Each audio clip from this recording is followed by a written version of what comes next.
The more successful I've become, the more I've realized that broke people think that they are morally superior to rich people because of their financial status. And I'll give you an example to describe what I mean. It's rare that I ever speak to people about my business, my ambitions, or my goals. I usually keep that kind of conversation for my close people, any stakeholders in my business, my close family, anyone that I feel comfortable sharing that with, right? My close-knit people. Because the times that I have, especially with the everyday 9-to-5 worker or financially poor people that are not happy with their financial position, right?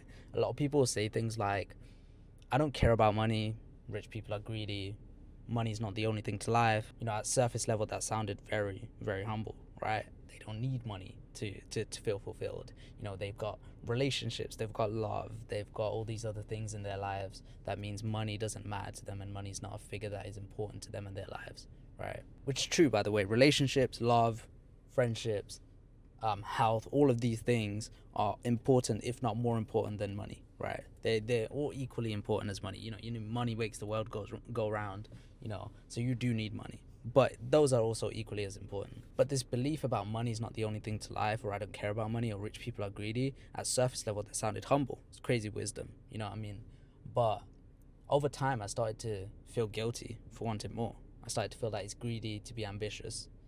The people telling me that money doesn't matter, I don't care about money, that it's greedy to be ambitious, that there's more to life than money, were creating this belief in their life, but now also mine, because they kept speaking to me about it, that people with money must be bad, or that rich people are bad, or that money itself is bad. And over time, the more I was exposed to this belief, the more I started to notice my income levels start to plateau, right? Because the more you're exposed to a belief, the more likely you are to kind of believe it and take it into house. And this belief was starting to become something that I started to internalize. And a lot of people have internalized this belief, right? But I very quickly caught on to the fact that this belief was being internalized, and I was able to reverse it quickly, luckily. But in that process, what I realized is that a lot of broke people are using this belief to defend and project and protect themselves from a life that they do want but don't feel like they can achieve. So instead of them actually thinking that rich people are bad, or that money is bad, or that being this ambitious or being so financially inclined is a negative thing, it was a protective barrier to the fact that they don't feel like they can achieve the same level of wealth that rich people have, right? They don't feel like they can, so they categorize rich people as bad, so that they never have to be the rich people, because they don't want to be bad, right? If you're rich and I already think that you're a bad person, I don't want to be a bad person, so I don't want to be rich anymore. It's an easy way to escape the self-insufficiency, because judging rich people makes it easier to stay the same, right? If rich people are bad, you never have to become one. This belief keeps people comfortable. It removes the pressure to grow, to take risks or improve their situation. It means that their situation is okay because they are a good person. They're not successful and bad. And the reason I want to make this video is not to grill broke or financially poor people for their belief systems, because this is a common belief across a lot of people. The government, the world has kind of conditioned people into believing that not being ambitious is normal, right? Especially young men. So this video is not to grill those people. Instead, it's to empower those people to take extreme accountability for their lives.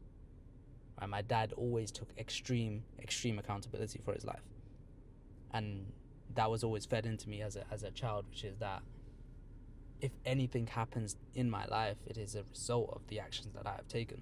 If I am not successful, it's because of the action that I have taken. If I am successful, it is because of the action that I have taken. Because people will come from very, very poor backgrounds, right? Myself, for example, I'm from the ends in Birmingham.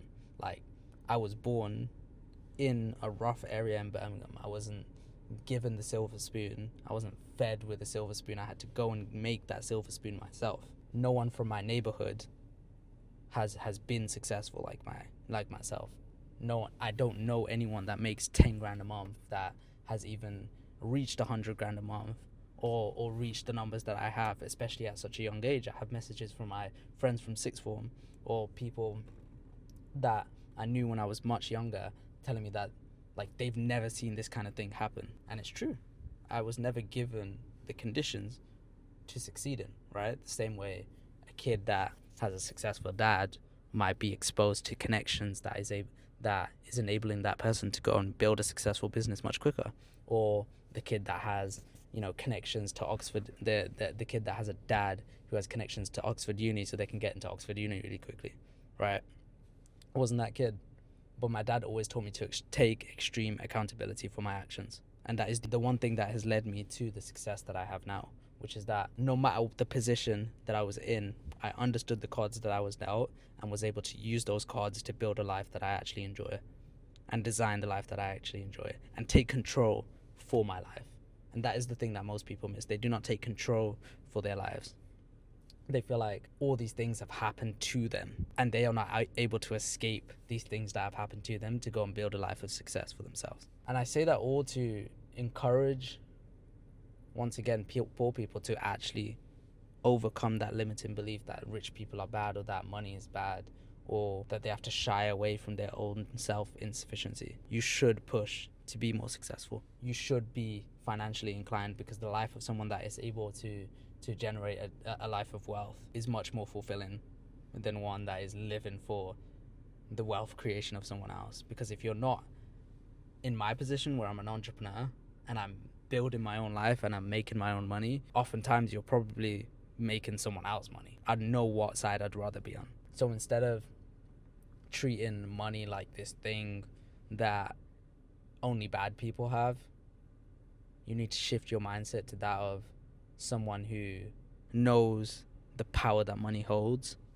the power that being someone on their purpose, being someone that is financially inclined holds, and using that for the good, because money shows you who you already are. Money just exemplifies the characteristics that you already have. The person that is generous just becomes more generous. The person that is selfish just becomes more selfish. The person that is sacrificial just continues to be sacrificial, right? But the people that are bad will continue to be bad, and the people that are good will continue to be good. It's just mind-baffling that people can come to this conclusion and have such a lack of self-awareness that they aren't able to, they're not able to understand that when successful people are pushing and are ambitious to go and be more successful, that is not a reflection of someone that is greedy. That oftentimes is a reflection of someone that is hoping and ambitious for more and more. And it just blows my mind away. It truly just blows my mind away. And it just comes down to limiting beliefs and first principles thinking, right? Ultimately, if you want to be successful, there are a barrier of limiting beliefs, and there are multiple of them. There are tens and tens and tens of limiting beliefs. There are so many limiting beliefs that you will have to overcome in order to be successful. I know half of getting to 10K per month is just overcoming a series of limiting beliefs that you have, so that you can become the type of person that is worthy of being successful. The first 10K is literally that process. But once you overcome those limiting beliefs, you're unstoppable. This is why after 10K per month, getting to 20, 30, 40, 50K per month is so easy. Because people have now realized and showed themselves that they are capable of doing it. Which is the problem with these people that are poor, right? And believe that money is bad and rich people are bad, is that they just don't think that they are capable of doing it themselves. So they block it out and choose to believe that rich people are bad, so that they never have to go and achieve that. It's easier to just ignore than to accept the fact that you are insufficient, and you need to go and prove to yourself that you are better.